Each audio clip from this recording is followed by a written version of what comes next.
Let's talk North Korea, or as it's actually named, the Democratic People's Republic of Korea. Now, many people roll their eyes when they hear the Democratic Republic part and think, ooh, you mean evil dictatorship? More like it. But is that really a fair evaluation? Or have you just been programmed by Western propaganda? Probably.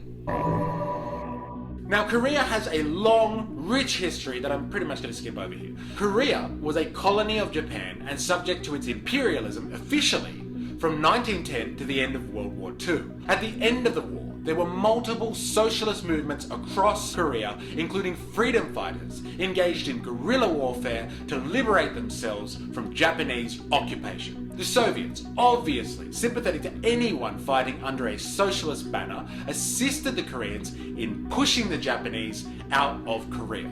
But the US wasn't just going to allow a socialist movement under Soviet protection to have a serious strategic foothold in Northeast Asia. And so the Soviets and the US agreed to pretty much split Korea in half, where the demilitarized zone, the DMZ, still stands today. The US set up a dictator puppet in the south to maintain their interests in the region, and the Soviets supported the rule of the communists under Kim Il-sung, who was a veteran and a leader of the socialist freedom fighters during the World War. Now, it's important to note here that Korea, that is, the entire people, were all in support of a unified Korea after being liberated from Japanese occupation. They weren't into the whole divided North and South situation imposed upon them, remembering the socialist movements were spread over the North and the South. These were then dismantled by the US puppet government in the South.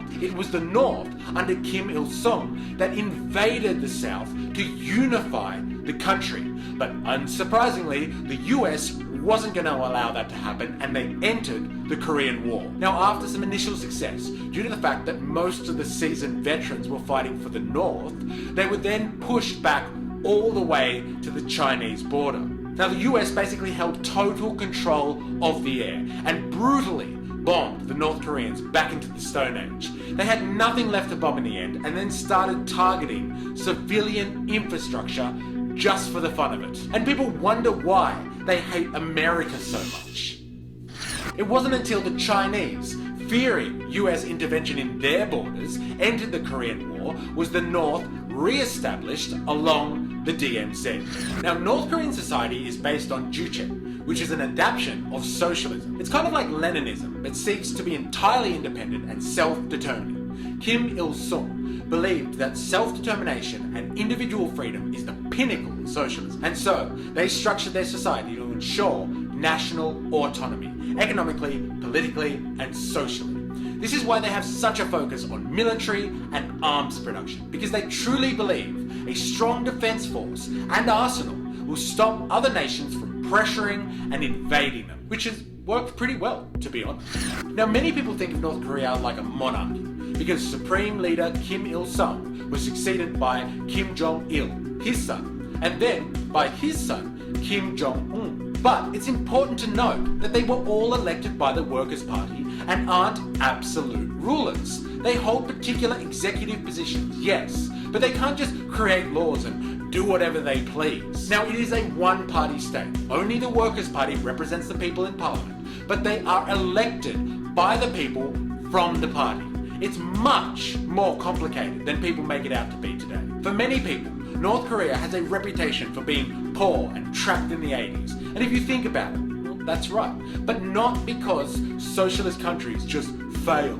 The North Korean economy was reliant on the Soviet Union for food and focused their resources on industrial production. At the fall of the Soviet Union, they pretty much were cut off from the global economy and have been frozen in time ever since. Because of embargoes, no country or company is allowed to trade with North Korea. This is a massive factor in their current situation. The last thing I want to touch on is their evil, aggressive nature, stockpiling nukes and threatening world peace. North Korea focuses on military might and arms as a deterrent. The US has historically walked away from peace talks and disarmament deals with them, which have been designed to cut back their nuclear development. The only US president who has actually left Korea alone so the North and the South can figure out their own differences has been Trump, which is really saying something. More recently, North Korea has been in the news because of its aggressive posturing from a Western sense, meeting with Russia, possibly supplying them with weapons for their war in Ukraine, and testing missiles off their coastline, which angers the world police. But no one really mentions at the same time the US has just parked a nuclear submarine in South Korea, stating that if they try anything, we'll end the regime. Could you imagine if North Korea parked a nuclear sub off the coast of Canada and said, if the US tries anything, we'll nuke the White House?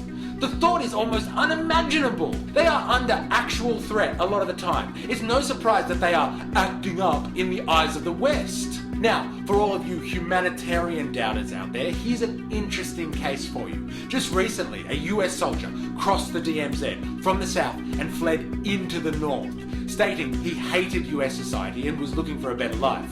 The North Koreans obviously captured him. Now, if we go by the narrative, you would expect him to have been tortured and executed or ransomed in some terrorist Hollywood movie plot. But no, he was given over to the Chinese to hand back to the US in what has been described as an incredible display of diplomatic relations. Now, this sort of stuff is really going to make you think about the propaganda you've been fed. North Korea has designed itself to be self-sufficient economically, politically, and militarily, without many natural resources, and being a relatively small fish in a big pond. This is no easy task. But being agitated by the US and living in a state of trauma after the Korean War will do things to you. I'm not saying it's a utopia, but it's much more sane than people give them credit for. It's your job to question the Western narrative. Remember, I am, you are, we are. I'm MysterE.